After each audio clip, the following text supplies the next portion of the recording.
에스겔서 37장 1절에서 14절입니다.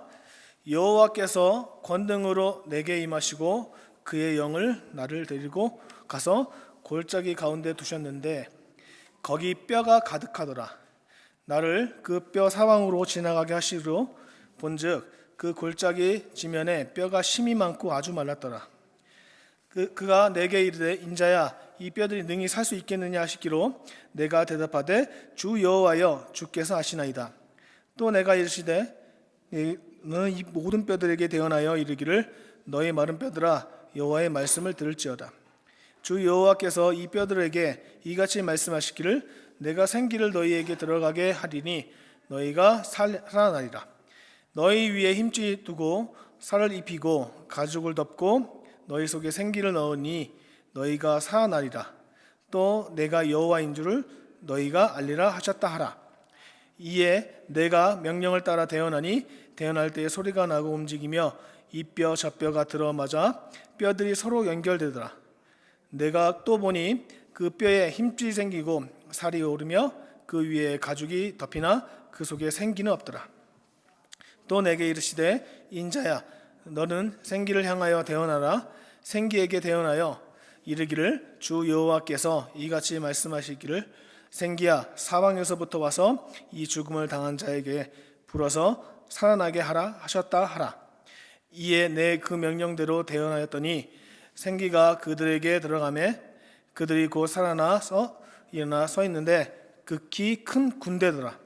또 내게 이르시되 인자야 이 뼈들은 이스라엘 온 족속이라. 그들이 이르기를 우리의 뼈들이 말랐고 우리의 소망이 없어졌으니 우리는 다 멸절되었다 하느니라. 그러므로 너는 대언하여 그들에게 이르기를 주 여호와께서 이같이 말씀하시기를 내 백성들아 내가 너희 무덤을 열고 너희가 거기에서 나오게 하고 이스라엘 땅으로 들어가게 하리라. 내 백성들아 내가 너희 무덤을 열고 너희로 거기서 나오게 한즉 너희는 내가 여호와인 줄을 알리라. 내가 또 내 영을 너희 속에 두어 너희가 살아나게 하고 내가 또 너희 고국 땅에 두리니 나 여호와가 이 일을 말하고 이런 줄을 너희가 알리라. 여호와의 말씀이니라. 아멘. 오늘도 내 인생의 답은 예수입니다. 시작. 오늘도 내 인생의 답은 예수입니다. 2023년 12월 둘째 주로 한번 가볼까요? 시간 여행을 한번 떠나보겠습니다. 평소와 다를 것 없던 하루, 눈을 떠보니 저는 제 몸이 말을 듣지 않았습니다. 분명히 저는 깨어 있는데 내 입에서는 알지 못하는 말이 나오고 있었습니다. 그때 제 마음에 한 가지 생각이 스쳐 지나갔습니다. 이상한데? 왜 우리 와이프가 울지? 사람들이 위에서 날 불쌍하게 쳐다보네. 겉으로는 아직 숨이 붙어 있고 사람들이 자꾸만 괜찮다고 하는데 뭐가 괜찮다는 거야? 왜 그러는 거지? 일주일 만에 의식을 회복하고 현실을 마주한 저는 이걸 어떻게 글로 표현이 안 되더라고요. 제 안에서 이미 그때 모든 게 무너졌습니다. 더 무서웠던 건 몸은 이제 살아있는 것처럼 호흡은 있는 것 같은데 더 안타까운 건 영혼이 무너져 있었습니다. 시간이 흐르고 이제 한 달 반 만에 회복돼서 다시 예배의 자리로 앉게 되었습니다.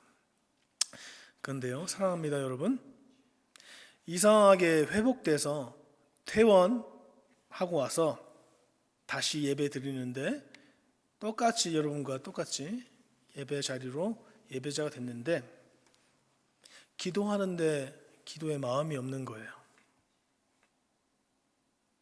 말씀을 읽어도 글자는 제가 읽겠는데 보이지가 않아요. 생기가 없었습니다. 그때마다 저와 교제하시는 모든 성도님들께서 목사님 힘내세요. 괜찮아지실 거예요. 하나님 살아계세요. 하나님이 목사님 크게 쓰시려나 봐요. 전부 다 똑같이 그런 말 하시더라고요. 근데 그 말이 틀린 말은 아닙니다. 다 맞는 말이에요. 근데 그 말을 듣고 있는 제 마음은 점점 더 외로워졌어요. 신앙도 있어요. 믿음도 있어요. 하나님 계신 것도 알아요. 근데 제가 죽어 있어요. 제가 살아있는 느낌이 안 드는 거예요. 사랑하는 여러분, 저를 도구로 삼아 예발을 들었지만 오늘 본문이 그런 상태, 마른 뼈, 살아있는 것 같지만 죽어있는 상태를 이야기합니다. 형태는 남아있지만 생명이 사라진 상태. 신앙은 있는데 생기가 없는 상태. 근데 하나님은 그냥 뼈라고 하지 않으셨습니다. 바로 힘이 많고 그 뼈들이 너무 많고 완전 아주 말랐더라. 희망이 보이지 않는 상태. 사람의 힘으로는 절대 다시 살아날 수 없는 상태. 여러분, 2년 전에 저의 모습이 겉으로만 그런 게 아니라 속도 완전 다 말랐습니다. 쓰러졌지만 그래도 겉으로는 제가 목사예요. 근데 속은 완전 말라버린 뼈. 전 질문 드립니다. 혹시 여러분들 가운데 이런 상태로 있는 분이 있는 줄 모르겠어요. 교회는 나오지만 여러분 안에 기쁨이 없고, 기도는 하지만 여러분 안에 감격이 없고, 교회에 이것저것 불만이 생기고, 하나님을 바라봐야 할 우리가 사람을 보기 시작하고, 목사 어쩌고 저쩌고, 장로 어쩌고 저쩌고, 권사 마음에 안 들고, 집사 마음에 안 들고, 말도 안 되는 일들로 불평불만이 생기고, 하나님을 믿는다고 말하지만 속에서는 아무 반응이 없는 상태. 살아있는 것 같지만 말라버린 상태. 그 상태를 오늘 하나님이 주신 말씀 속에서 뭐라고 이야기하냐면 마른 뼈다. 그래서 오늘 하나님이 주신 첫 번째 영적 교훈은 하나님은 끝난 자리로 우리를 데리고 가십니다. 좋은 동네 호텔이 아니라 끝난 자리로 우리를 데리고 가세요. 1절이에요. 제가 읽어볼게요.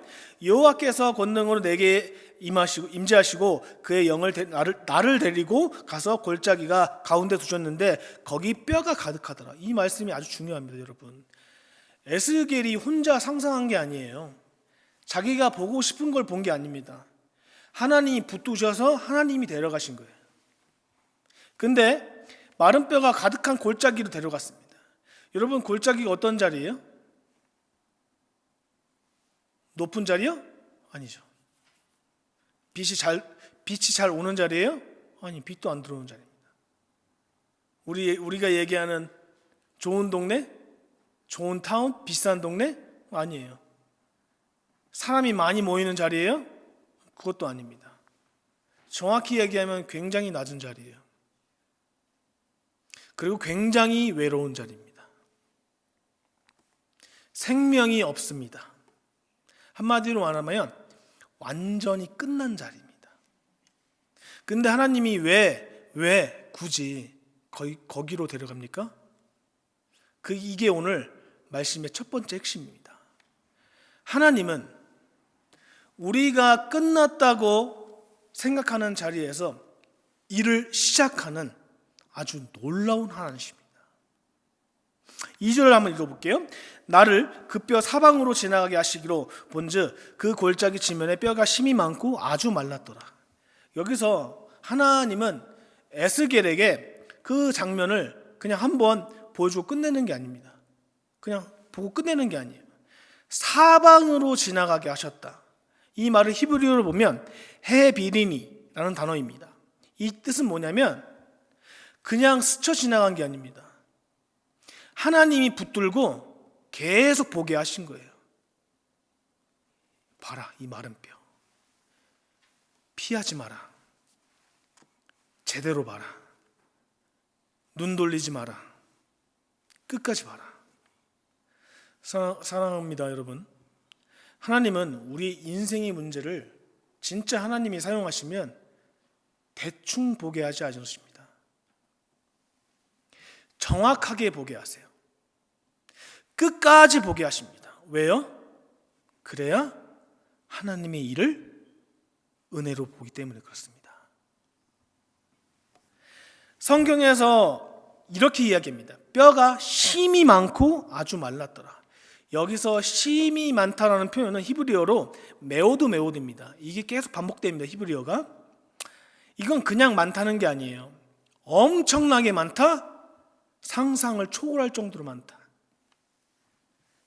아주 말랐다는 표현은 이것도 반복되는, 히브리어 반복됩니다. 메오드, 베우쇼트.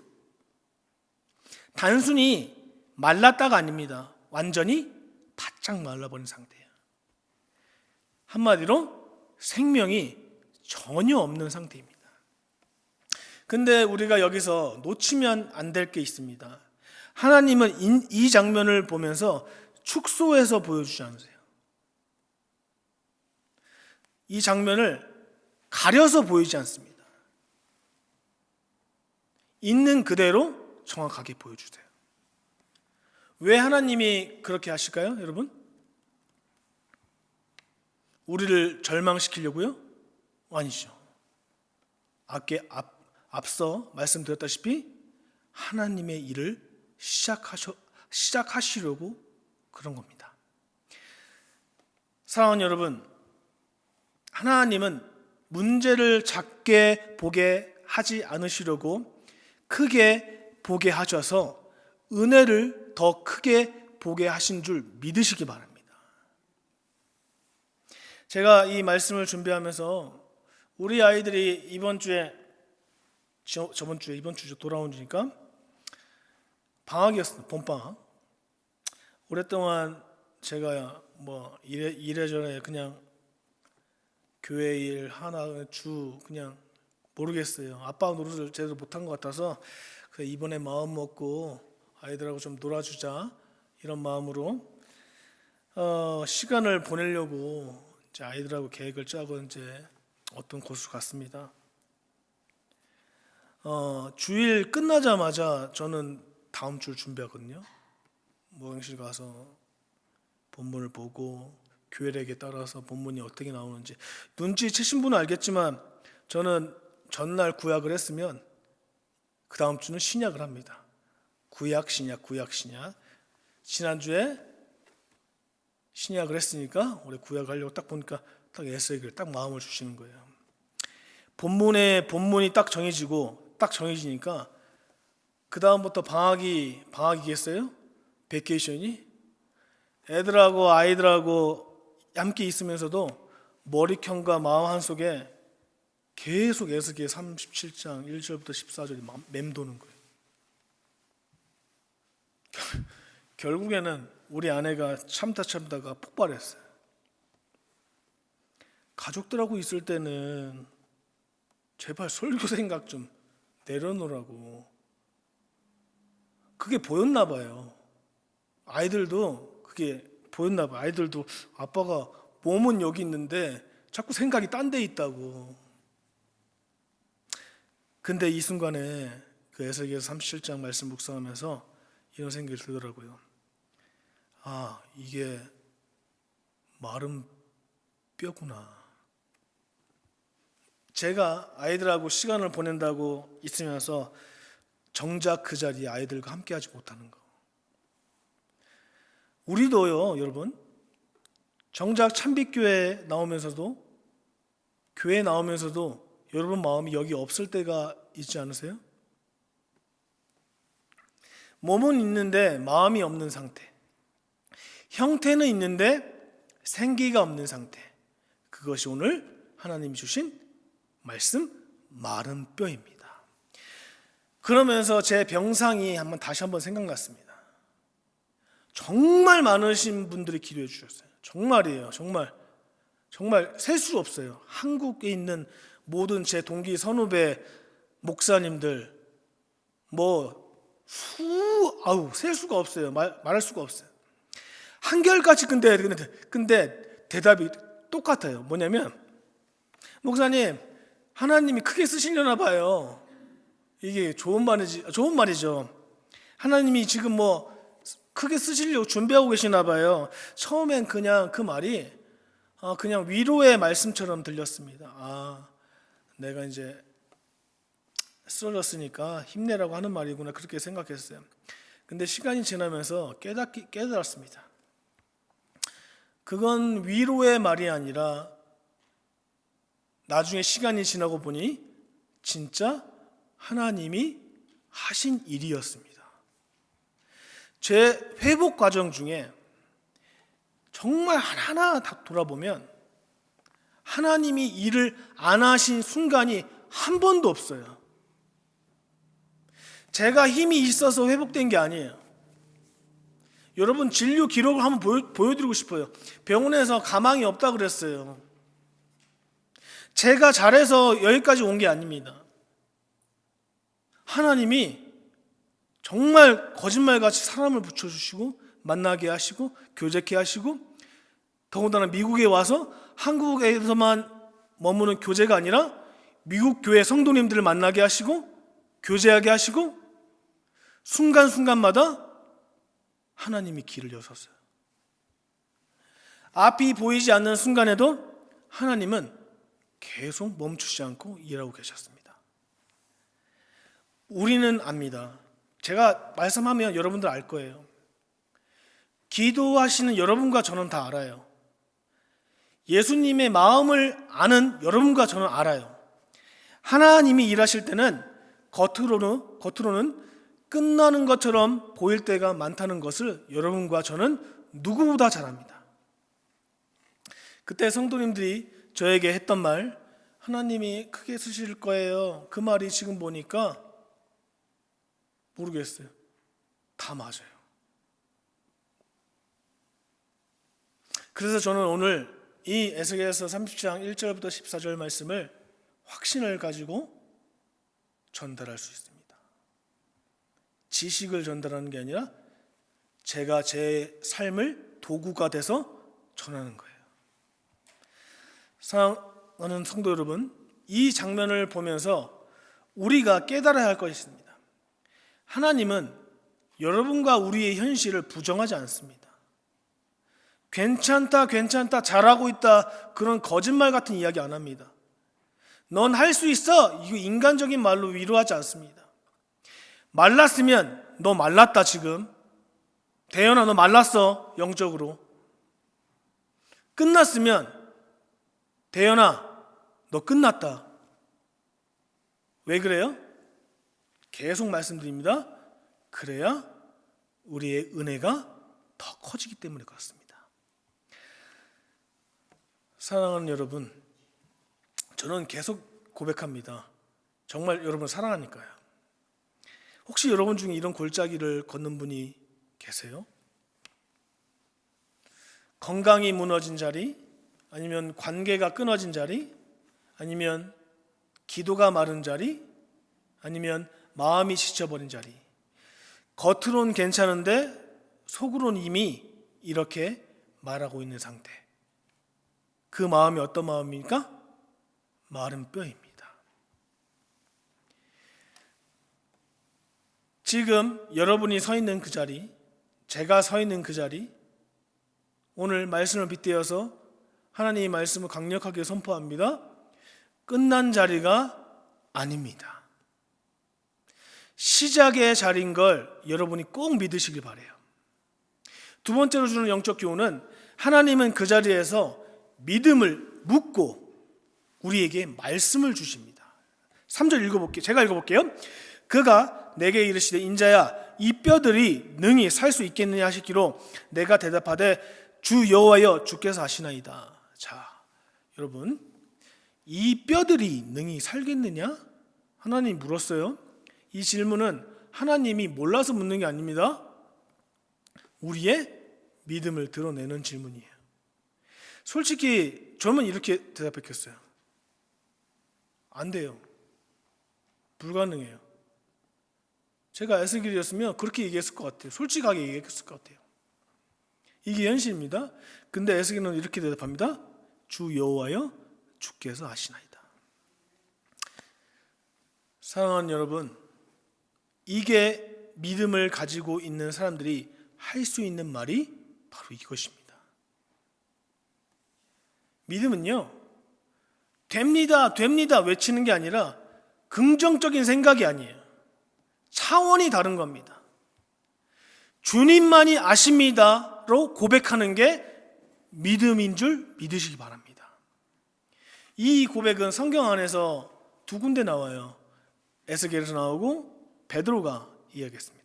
베드로가 디베레 바닷가에서 부활하신 예수님 앞에서 생선을 구워 먹었어요. 밥을 먹고 난 뒤에 예수님이 베드로에게 물으셨습니다. 요한의 아들 시몬아, 네가 나를 사랑하냐? 그때 몇 번 물었어요? 3번이요. 한 번도 아니고 2번도 아니고 3번. 베드로는 3번째 질문을 받으면서 요한복음 22장 17절 제가 읽어보겠습니다. 베드로가 근심하여 이르되 주님 모든 것을 아시오매 내가 주님을 사랑하는 줄 주님께서 아시나이다. 저는 설명할 수 없습니다. 주님이 아십니다. 이게 전부였어요. 에스겔과 베드로의 공통점이 있습니다. 상황은 달랐지만 둘 다 답이 없어요. 둘 다 설명이 없었습니다. 근데 두 사람이 결국 같은 말을 했습니다. 주님께서 아십니다. 사랑합니다, 여러분. 저도 2년 더 됐은제 2년 더 돼. 저도 그 골짜기에 있었어요. 살 수 있는지 몰랐고요. 이렇게 다시 강단에 쓸 생각도 못했어요. 심지어 내일이 올 거라는 생각도 못했어요. 근데 한 가지 알았습니다. 하나님은 다 아신다. 내 모든 것을 하나님은 다 아신다.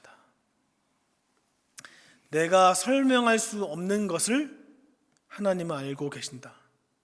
내가 감당할 수 없는 것을 하나님은 이미 보고 계신다. 저는 그것으로 충분했습니다. 그것이 저를 붙잡았고 에스겔을 붙잡았으며 베드로를 이끌었습니다. 모르는 사람을 통해, 설명 못하는 사람을 통해 하나님은 일하셨습니다. 그렇다면 오늘 이 자리에도 하나님은 일하고 계십니다. 저는 몰라요. 그리고 4절입니다. 제가 읽어볼게요.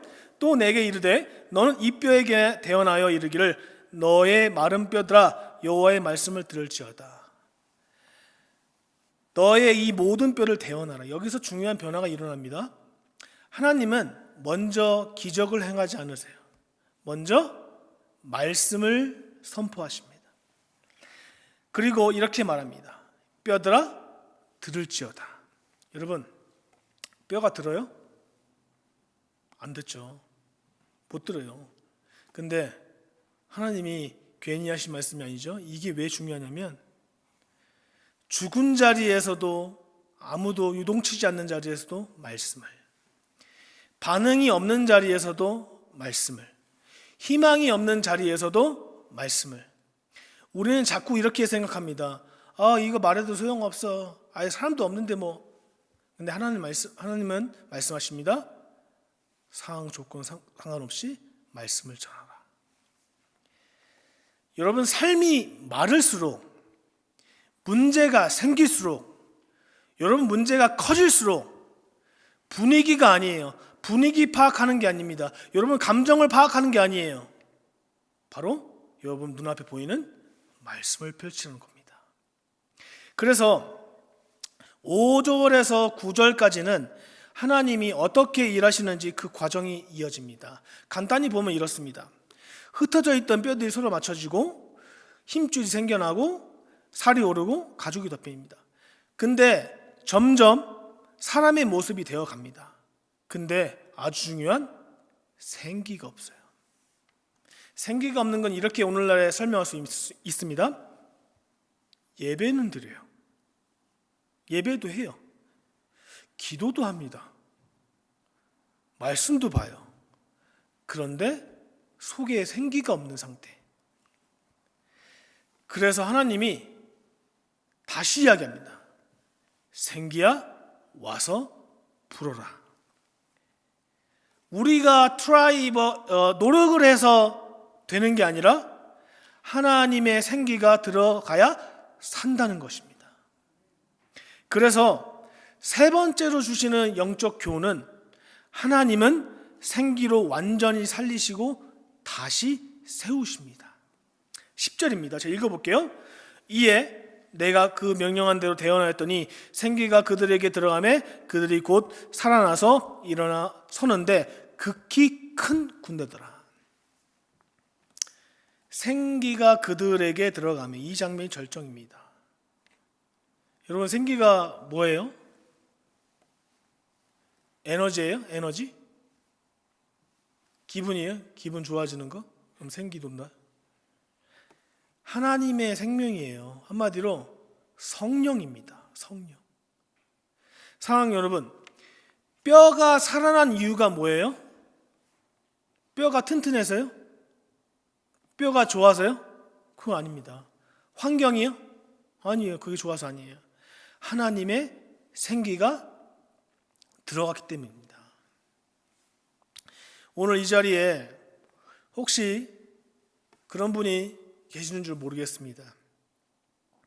뼈만 남은 것 같은 느낌, 신앙은 있는데 생기가 없는 상태, 기도는 하는데 하늘이 막힌 것 같은 느낌,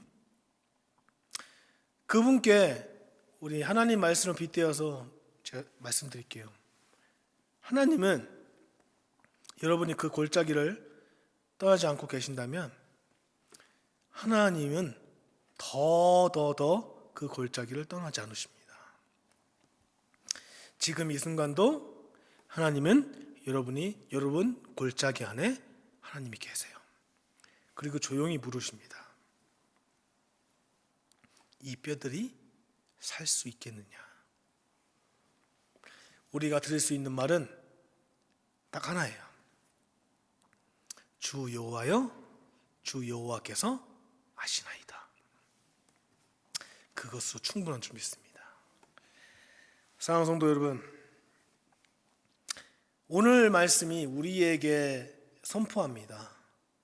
마른 뼈는 끝이 아닙니다. 뼈가 남아있는 건 아직 하나님이 하실 일이, 하실 재료가 남아있다는 뜻입니다. 다 사라진 게 아니에요. 다 없어진 게 아닙니다. 뼈가 있으면 됩니다. 하나님은 그 뼈로 시작합니다. 그래서 제가 앞서 계속 이야기했던 골짜기는 끝이 아니라 시작인 줄 믿으시기 바랍니다. 골짜기는 낮은 곳이에요. 사람들이 보지 않는 곳이에요. 아무도 찾지 않는 곳이에요. 근데 성경을 보세요. 하나님이 에스겔을 어디로 데려가요? 골짜기로 데려가요. 높은 산이 아닙니다. 화려한 성전이 아니에요. 골짜기였습니다. 하나님은 그 골짜기로 내려오십니다. 낮은 곳으로 찾아오십니다. 아무도 오지 않는 그 자리에서 하나님은 오셨습니다. 하나님이 말씀하시면 뼈가 붙습니다. 뼈가 살이 붙습니다. 설명이 없어도 붙습니다. 이유가 몰라도 붙습니다. 여러분과 제가 준비되지 않아도 붙습니다. 하나님이 말씀하시면 그것으로 충분합니다. 하나님이 생기를 넣으면 오늘 에스겔서 37장 후반절에 군대가 일어납니다. 에스겔의 오늘 본문의 핵심 진리는 한 사람이 아닙니다. 에스겔이 본 것은 개인 회복이 아니었어요. 이스라엘의 온 족속입니다. 한 목사가 일어나고, 그래서 한 가정이 일어나고, 그래서 한 교회가 일어나고, 한 공동체가 일어나는 겁니다. 하나님의 생기는 한 사람에게 멈추지 않는다는 것입니다. 그래서 오늘 말씀을 빗대어서 또 선포합니다. 끝난 자리가 시작이 되는 줄 믿으시기 바랍니다. 사람의 방식은 시작하는 곳에서 시작돼요. 우리는 시작을 해야 시작이지만 하나님의 방식은 끝난 곳에서 시작합니다.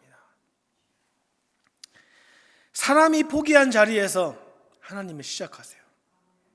사람이 손을 놓은 자리에서 하나님은 손을 잡으십니다. 사람이 문을 닫을 자리에서 하나님은 문을 여십니다. 사랑하는 우리 참빛교회 성도 여러분, 오늘 에스겔서 37장 에스겔에서 나오는 골짜기는 이스라엘의 백성만의 이야기가 아닙니다. 오늘날의 우리 참빛교회 이야기입니다. 그리고 이 미국 땅에서 이민자로 낯선 땅에 살아가는 우리의 이야기입니다. 오늘 이 예배 드린 후에 이 모두의 골짜기에 하나님의 생기가 불어나기를 예수 그리스도의 이름으로 축원합니다.